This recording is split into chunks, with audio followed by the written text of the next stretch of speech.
Assalamualaikum warahmatullahi wabarakatuh. Seluruh bangsa dan senair, jumpa lagi di channel Jaga Loh itu. Semoga dalam keadaan sehat, tak kurang satu apa, rahmah barokah, salam Allah curahkan untuk kita semuanya.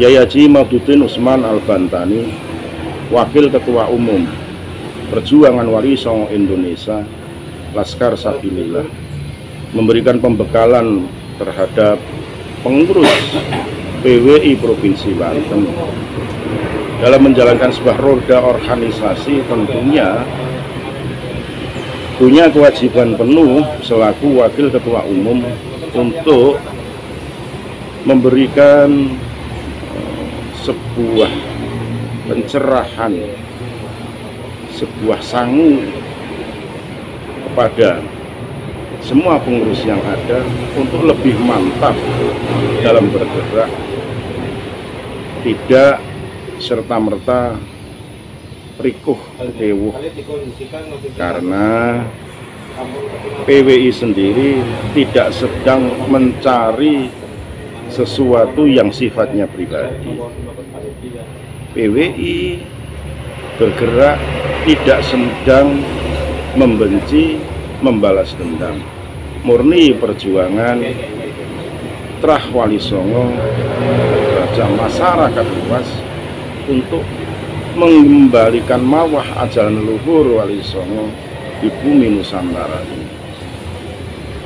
Tidak jarang banyak yang memberikan statement miring, bahkan membuli, mencemooh, mencaci maki, mencibir adanya pergerakan perjuangan Wali Songo Indonesia ini.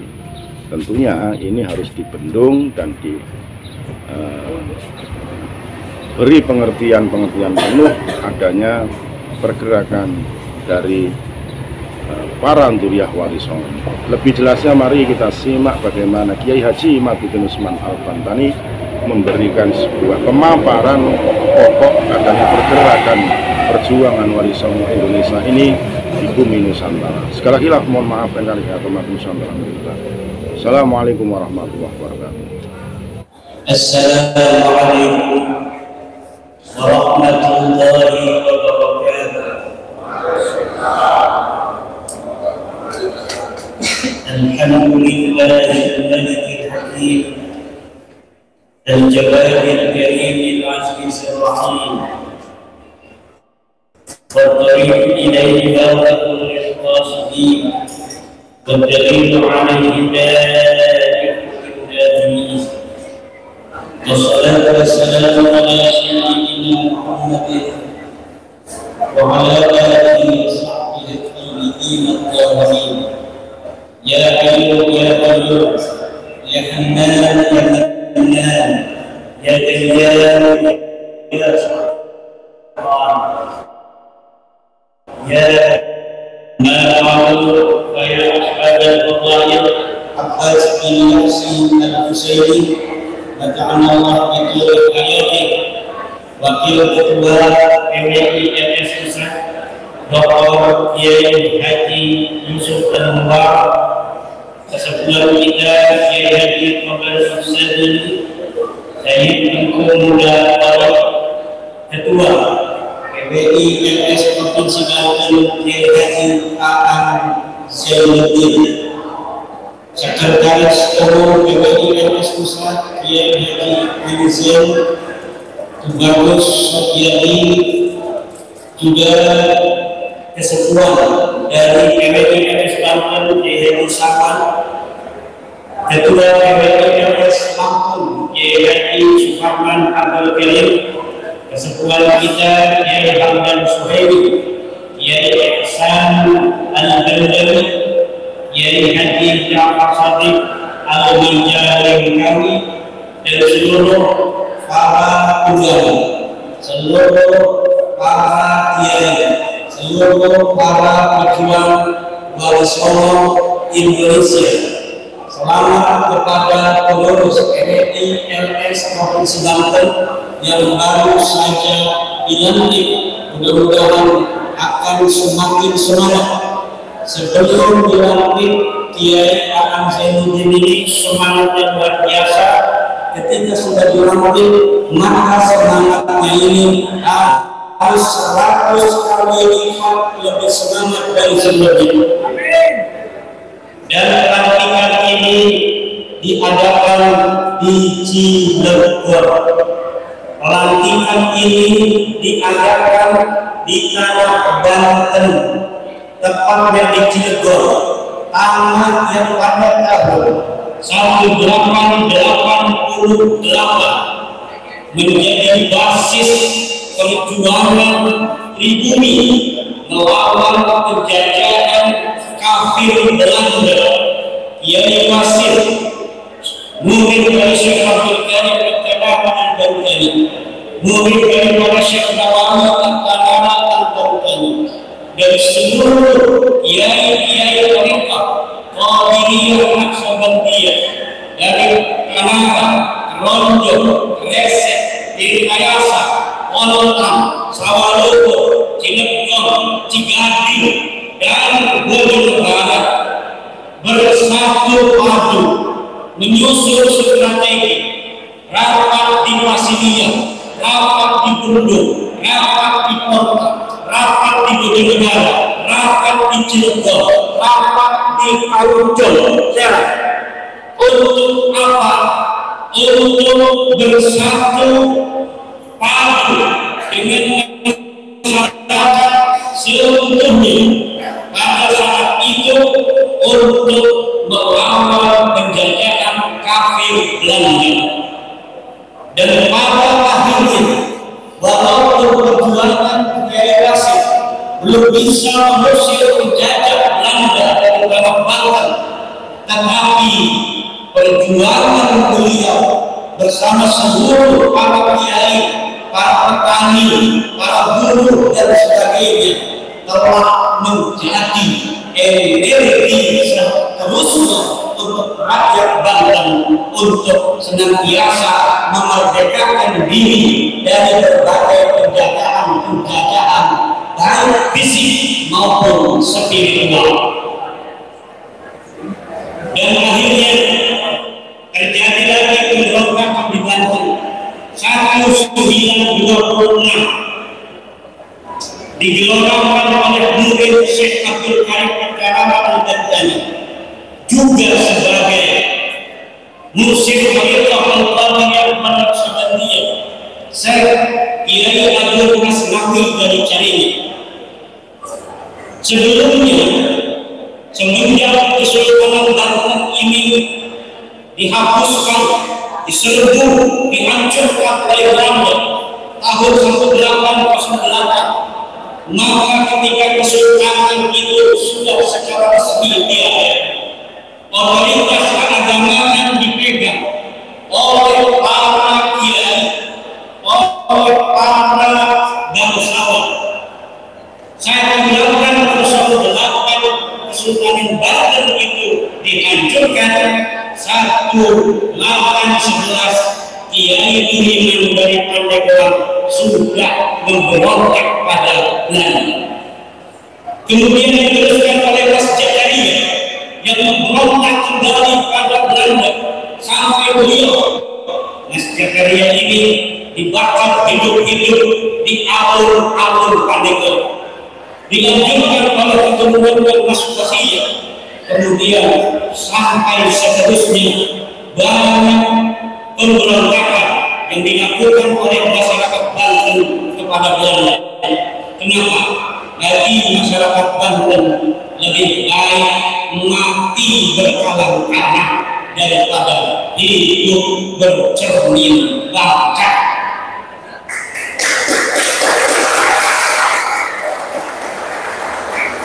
Tetapi betul-betul Nabi Muhammad SAW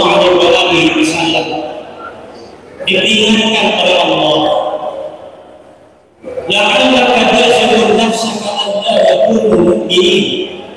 Wahai Muhammad, apakah engkau akan menghabisi nyawamu sendiri karena bersedih masyarakat yang kau dakwahkan itu tidak mau beriman mengikuti dirimu? Maka kita yang berjawab salahnya maslakan Nabi sallallahu juga harus seperti Nabi Muhammad. Apa itu bersabar di dalam berjuang, tidak kemudian tunduk mutungan kepada saudara-saudara kita yang belum mau berjuang bersama kita. Kadang kita mau berjuang, kita mau memerdekakan mereka, tetapi yang mau memerdekakan oleh kita ini kemudian malah mereka yang memusuhi kita.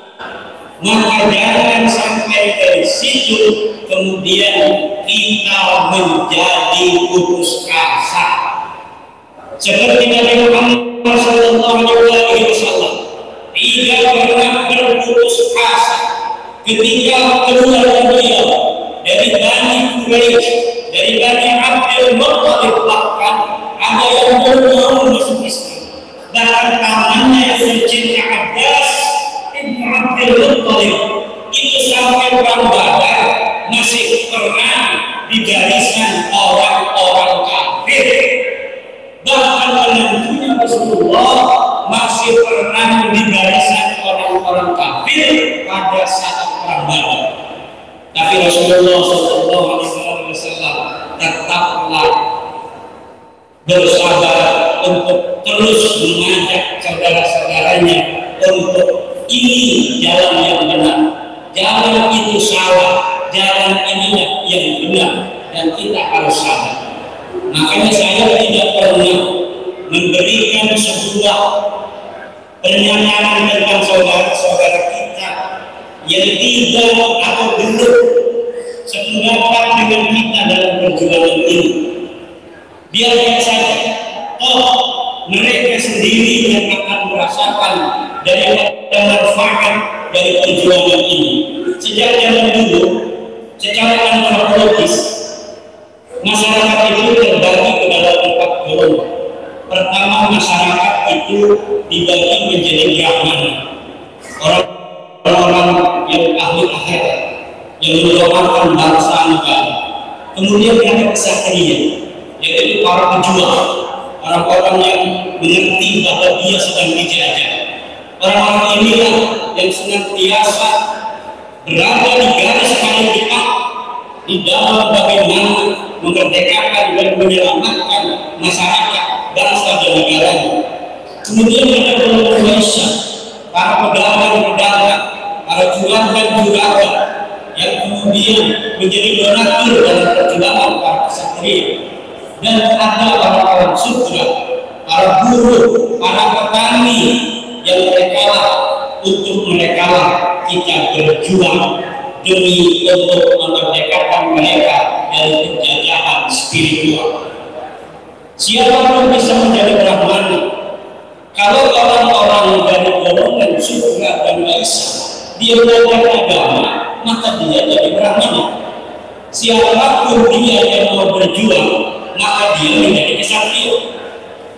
Dan perlu diketahui, orang-orang Banten sekarang ini mungkin ada 12 juta yang baru bergabung dengan PPI PNS mungkin 2.000 orang.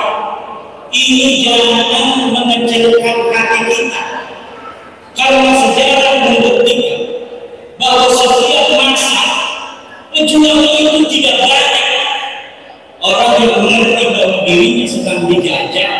Inilah yang memerdekakan bangsanya, dan jumlahnya dalam setiap masa tidak terlalu banyak. Dialah yang meresonansi jiwa-jiwa perjuangan kepada rakyat semesta, sehingga rakyat semesta kemudian mempunyai kesadaran yang sama dengan para pejuang itu bahwa kita sedang dijajah. Orang yang merasa dirinya sedang dijajah yang akan berjuang untuk memerdekakan dirinya dari penjajahan.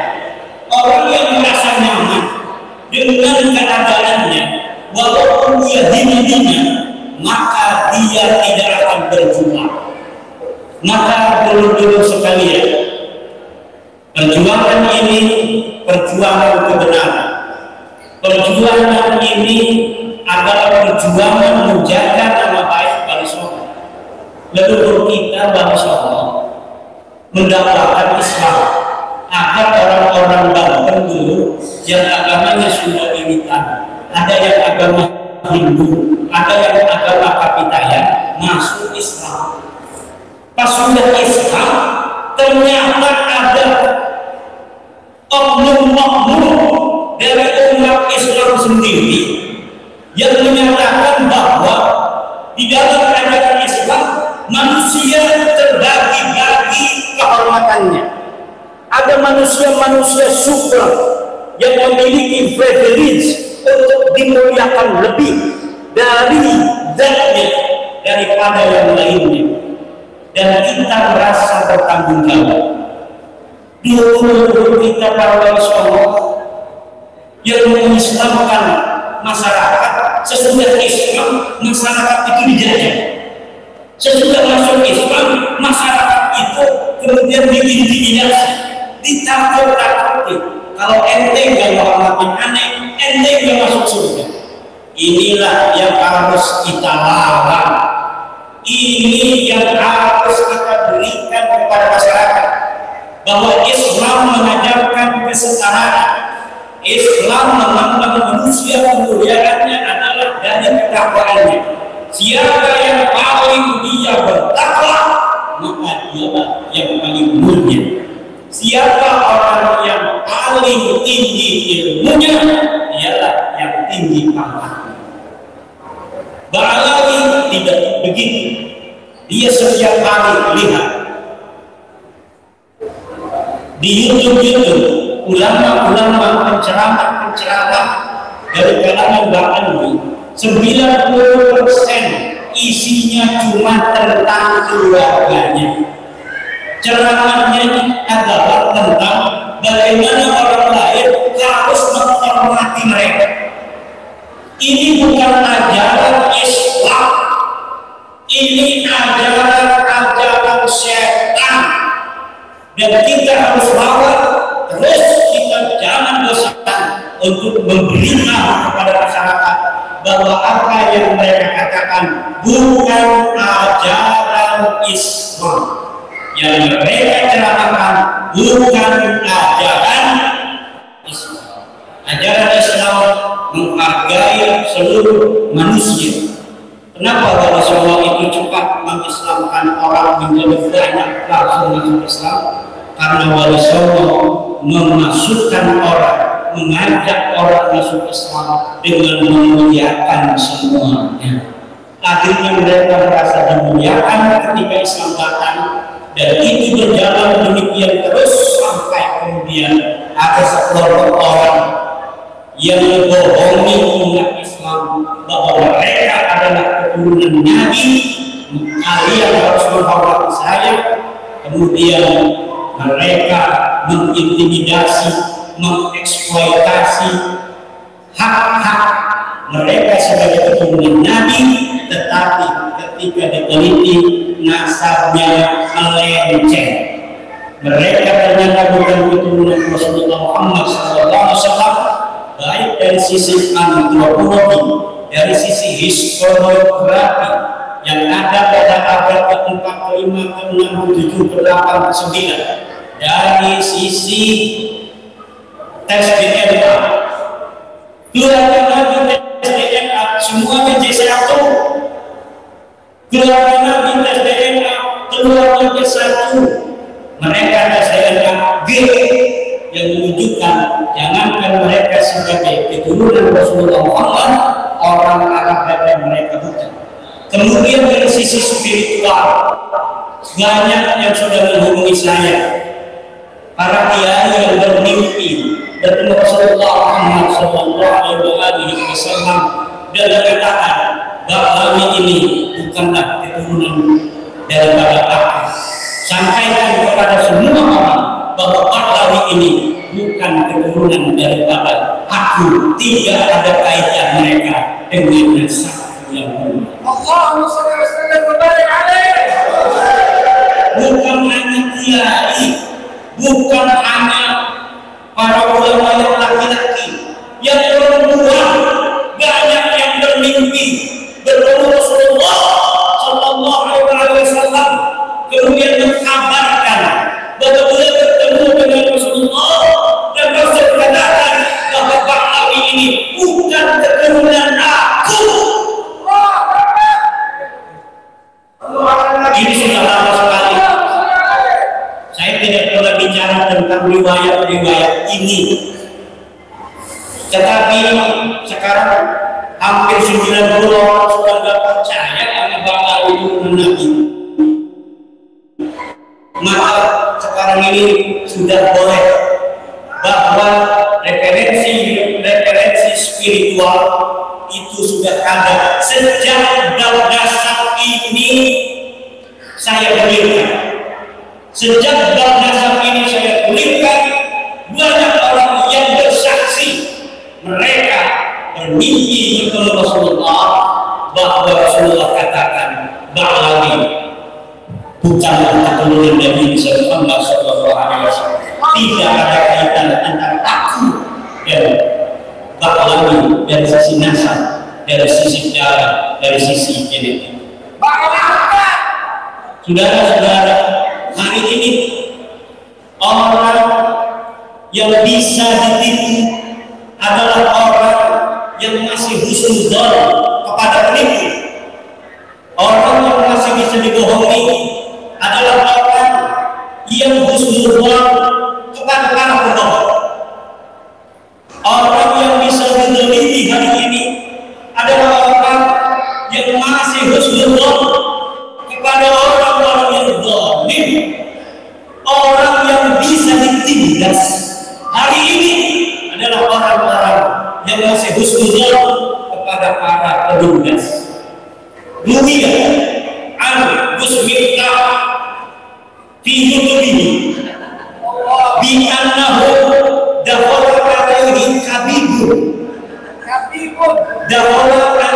kabibun fi yawmil 'id aw ma ba'dahu fa'atabahu rawahu al-YouTube. Diriwayatkan dari Gus Miftah bahwa Gus Miftah pada hari raya kemarin open house dia didatangi oleh seorang kabib. Kemudian karena Gus Miftah lagi ngobrol dengan kiai, maka kemudian si kabib ini marah-marah. Kenapa Anda tidak menghormati Anda sebagai cucu Rasulullah, malah ngobrol dengan kiai itu? Gus Miftah itu, kenapa kabib itu berani marah-marah Gus Miftah? Jawabannya, karena Gus Miftah dianggap masih husnuzon kepada kabib, bahwa kabib adalah keturunan Nabi. Kenapa itu berlaku? Kabib itu masih berani pada Gus Miftah, padahal dia bukan siapa-siapa. Si kabib ini penceramah bukan, ulama bukan, Gus Miftah penceramah.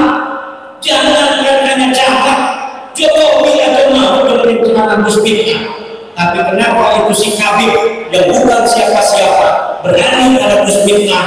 Karena dia tahu Gus Miftah masih percaya bahwa kabib itu keturunan Nabi. Ini yang diperlukan oleh mereka, orang-orang yang masih percaya bahwa mereka keturunan Nabi. Siap-siap yang akan ditindas terus oleh mereka. Siapa yang